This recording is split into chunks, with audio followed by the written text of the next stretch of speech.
What is up, YouTube? It is Lucid Alvar here today with another video, and today we're actually going to be doing some Kenshi lore stuff. But before we get out into all that, I am going to be trying to be a little bit more consistent. I'm going to at least try to release 2 to 3 videos a week again and try to get back into that pace. And it's not all going to be Kenshi. I know a lot of you guys love my Kenshi stuff, and I mean, you guys mean the world to me, but I do like covering other games lore like the Outer Worlds and what other games are there? There really isn't any other games, but like, I like having a little bit of diversity and not really getting so like stuck into one game. But also, I do have a Discord down in the link below, and you guys can join my Discord. We can have conversations and we can talk about all these lore theories and stuff for Kenshi, and honestly, give me video ideas, because I do really love it when you guys give me video ideas and I'm able to provide a video with something that you guys want to watch. Without further ado, let's get straight into this, and we're going to be talking about the myth, the legend, Kenshi skeleton lore. So the thing about the skeleton lore is that it is so shrouded in mystery.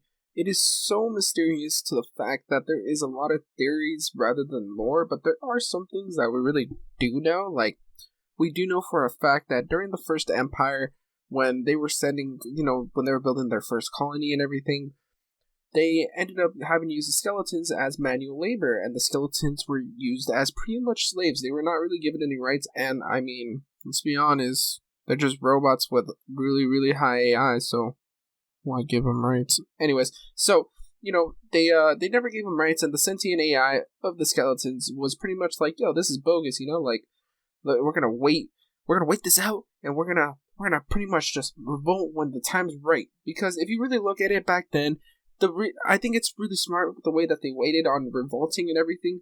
Because if you really look at it, behemoths were around, and once the behemoths came around, that's when you saw, or once the behemoths actually left, not came around. Once the behemoths were destroyed, that's when you saw the most chaos happen on the moon.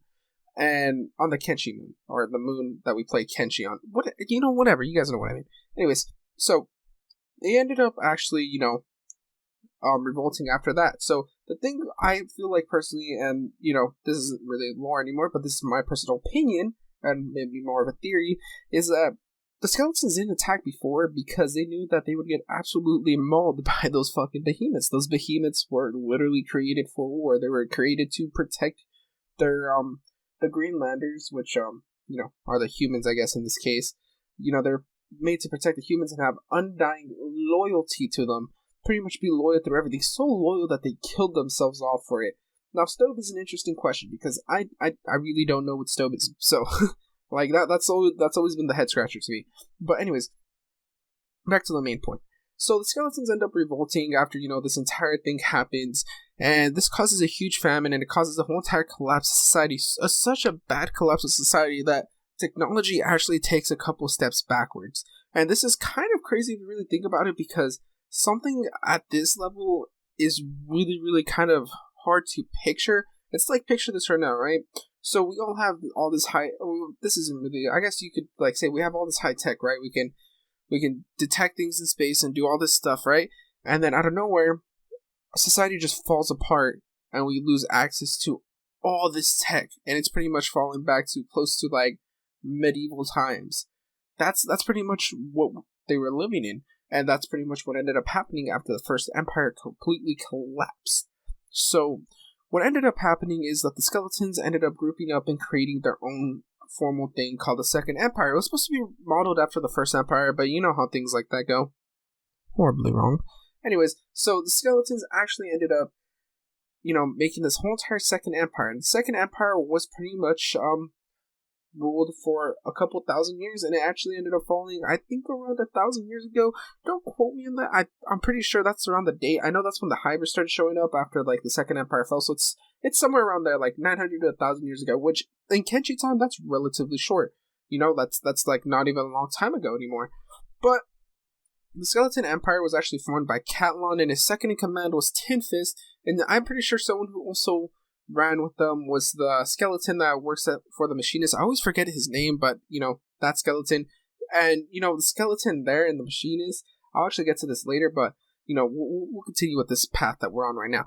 But, Catlon and Ten Fist were running things pretty smoothly, and then I think they personally got into, this is kind of a widespread kind of belief theory, which kind of makes it a little bit lower, but kind of not. It's still in that gray area. But the skeletons were actually probably testing on the Greenlanders, and they ended up creating two byproducts: the Scorchlanders and the Shek. And I always say Scorchlanders. A lot of people just say the Shek, but I'm pretty sure, because if you really look at it, the Scorchlanders are the complete opposite of the Shek. And pretty much that to me is like case cut and closed. They had to have been tested on Greenlanders, because there's no way you get the Shek, which are complete, absolute, like, kind of like barbarians, No, actually, they're kind of like, pretty much just warriors. They want to fight everything. They're so proud fighters that they would keep fighting until their entire race was wiped out, which is kind of crazy if you think about it. And so they ended up creating these two byproducts. We'll put a little like asterisk on the Scorchlanders, but Shek for sure, I know those were created by the skeletons.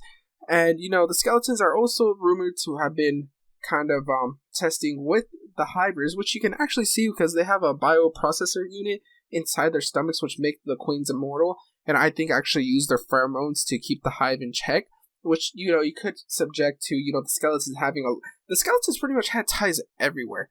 They really had ties everywhere. But the moment they started messing up was when they started treating humans like shit. That's when, they pretty much ended up starting messing everything up, because before that, everything was smooth seas. There wasn't anything wrong. Everybody was happy. The humans were getting treated right. Maybe they weren't getting treated the best, but, it was just enough to the point where, people really weren't going to complain that much. But then he did the most atrocious thing, and he started treating humans like how they were treated in the First Empire.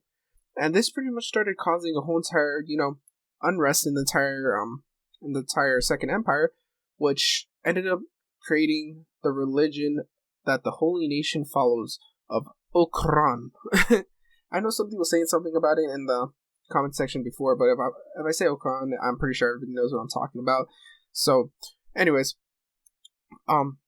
this ended up happening, and the skeletons actually started taking a trend for the worse. Skeletons started to becoming kind of a little bit more extinct. And I think it was kind of a combination of humans starting to populate the skeletons more, and they started outnumbering them more. And it comes from the standpoint that the skeletons cannot have a war of attrition with any race, because the skeletons will completely fall apart. And I say this because you can't make more skeletons, but you can make more Greenlanders, you can make more Shek, you can make more Hive. The Hive weren't here, but you guys get my analogy. So I think that was the combination right there. And then, Ten Fist started losing, or not Ten Fist, Catlon started losing his mind. And we're going to get to the whole entire, they have to reset their memory theory, because to me that's always been the one with the biggest holes. But, Catlon ended up starting to lose his mind. I think he started becoming, because he was a dictator up to this point. I think he couldn't handle the part of him losing power, so he started, making a bunch of thralls, which were skeletons that would have undying loyalty to him. And this is where I think you see Ten Fist take this whole strong anti-slavery type of, stance, because he saw what Catlon had done, and he had probably turned a lot of who Ten Fist considered friends into slaves. And Ten Fist, I think, personally hates slaves, which is kind of ironic, because they were kind of treating the humans like slaves in the Second Empire, but that's kind of like a little bit of more Holy Nation lore, so we're gonna tuck that away. So, anyways, the Second Empire ended up falling apart, and Catlon ended up retreating to the Ashlands. And this is where I'm going to start talking about the, skeleton reset theory. So there is this whole entire theory that skeletons have to reset because they're, they have lived for so long that every couple hundred years they have to reset. But the thing that you can argue against that is, you could say Ten Fist never resetted. And then, there's also the machinist, the leader, one of the leaders, that's the skeleton. He also hints at this too, but if you really talk to Ten Fist, he seems really, really knowledgeable. His skills are all super high, which is kind of weird, because if you really think about it, if you're resetting every couple hundred years, your stats are probably not supposed to be this high, but, that's debatable, I get that.